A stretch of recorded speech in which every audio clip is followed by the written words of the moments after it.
আফগানিস্তানকে নিয়ে ছেলে খেলা করলো আরব আমিরাত। শুরুতে ব্যাটিং, পরে বোলিং, দুই জায়গায় নিজেদের মাটিতে দাপট দেখিয়েছে সংযুক্ত আরব আমিরাত। প্রথম ম্যাচ হারের পর দ্বিতীয় ম্যাচে ছোট লক্ষ্য দেওয়ার পর এ ম্যাচও হারবে এমন সম্ভাবনা তৈরি হলেও আরব আমিরাত দেখালো আসল খেল। আফগানিস্তানের হার আর আরব আমিরাতের দারুণ পারফরমেন্স নিয়ে বিস্তারিত থাকছে প্রতিবেদনে। আফগানিস্তানকে হারিয়ে সিরিজ জেতার পথে সংযুক্ত আরব আমিরাত। নিজেদের মাঠে দাপট দেখিয়ে ম্যাচ জিতল আরব আমিরাত। প্রথম ম্যাচ হেরে সিরিজ জেতার লড়াই থেকে ছিটকে গেলেও দ্বিতীয় ম্যাচ জিতে ফিরে এসেছে মরুভূমির দেশটি। সেই সাথে প্রমাণ করলো অল্প রান নিয়েও লড়াই করা যায়।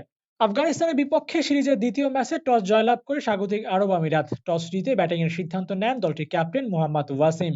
আফগানিস্তানের বিশ্বমানের বোলিং অ্যাটাক মোকাবিলা করার জন্য প্রস্তুতি নিয়েই মাঠে নামে ওয়াসিমের দল। পাওয়ার প্লেতে উইকেট না হারিয়ে ৫৫ রান তুলতে সক্ষম হয় আরব আমিরাত। পাওয়ার প্লে শেষ হলেও উইকেটের দেখা পায় না আফগানিস্তান।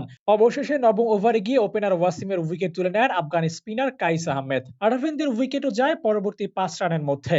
৭৬ রানে ২ উইকেট হারিয়ে কিছুটা নড়েচড়ে ব্যাটিং করে আরব আমিরাতের ব্যাটাররা।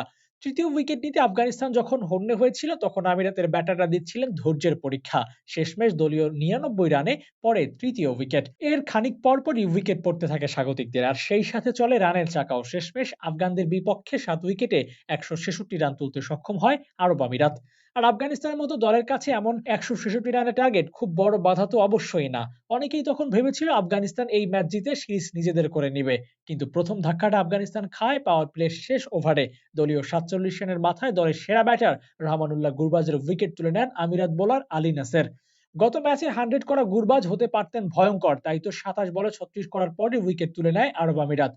এরপরে উইকেট তুলে নিতে গিয়ে সংযুক্ত আরব আমিরাত সময় নেয়নি খুব একটা। পরবর্তী ১৬ রানের মাথায় উইকেট বিলিয়ে দিয়ে আসেন ইব্রাহিম জাদরান। গত ম্যাচে গুরবাজের সাথে যিনি খুব ভালো সঙ্গ দিচ্ছিলেন সে ব্যাটারও ফেরেন মাত্র ১৭ বল ২১ করে। একটু একটু করে ভেঙে পড়ছে আফগানিস্তানের টপ অর্ডার। আর আফগানিস্তান এমন একটা দল যাদের শুরুর দিকে উইকেট পড়ে গেলেও ম্যাচ বের করতে যান যায় যায় অবস্থা। ব্যতিক্রম হয়নি এ ম্যাচেও। ৭২ রানের মাথায় হযরতুল্লাহ জাজাইও ফিরে যান। ১০০ রানের আগে আরো ৩ উইকেট পড়ে যায়। কোনোভাবেই আফগানিস্তানের কলাপস যেন ঠেকানো যাচ্ছে না। ১৬৭ রানের টার্গেট সামনে রেখে আফগানিস্তান বারবার হোঁচট খেয়েছে। ১১৯ রানের সপ্তম উইকেট, ১২৮ রানে অষ্টম ও নবম উইকেটের পতন হয়। শেষমেশ অল আউট হয়ে যায় ১৫৫ রানে। আধুনিক টি-টোয়েন্টি ক্রিকেটে ১৬৬ রান খুব বড় টার্গেট না। তবুও আফগানিস্তান সে টার্গেট টপকাতে পারেনি। শেষমেশ সিরিজ নির্ধারণী ম্যাচ হয়ে উঠল লড়াইয়ের উদ্বোধনী ম্যাচ। আগামীকাল সন্ধ্যা ৮টায় শারজায় অনুষ্ঠিত হবে সিরিজের শেষ ম্যাচ। কে হাসবে শেষ হাসি সেটাই দেখার বিষয়।